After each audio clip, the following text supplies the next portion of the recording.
որևէ պետական մարմնում այն միջոցառումներին, որտեղ պետքա լինի օրհներգ, իհարկե սա չի ենթադրում, որ բոլոր միջոցառումներում պետքա օրհներգը հնչի, կամ միջոցառումներ, որտեղ հնչում է օրհներգը, կամ միջոցառումներ, որտեղ չի հնչում օրհներգը։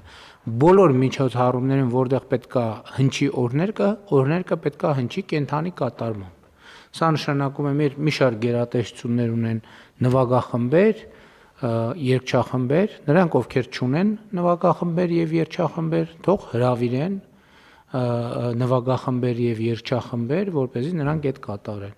որովհետեւ հիմա կներեք այդ մանրամասների մեջ մտնելուց, եթե տենց միջոցառում է, որ օրհներգը պետքա հնչի, նշանակում է այդ միջոցառումը որոշակի բյուջե նաեւ ունի, կարելի է այդ բյուջեից ուրիշ ատրիբուտների ավելի քիչ տրամադրել եւ հրավիրել երգչախմբերի, նվագախմբերի եւ սա նաեւ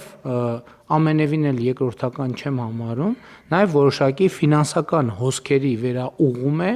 դեպի մշակույթի եւ արվեստի ճյուղեր, որպեսզի մարդիկ նաեւ զբաղվածության այս էլեմենտով նաեւ մշակույթի ոլորտում, երաժշտության զարգացման ոլորտում ներդրում է։ Եվ ուզում եմ ասել ընդհանրապես վերջերս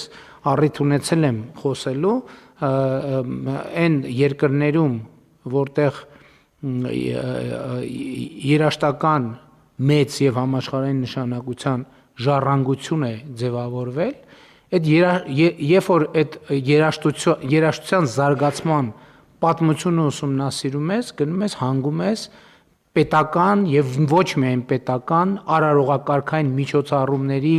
մեջ այս էլեմենտների ներդրմամբ, որը իր հետ ստեղծագործական process-ներ է հարուցել եւ այդ ստեղծագործական process-ների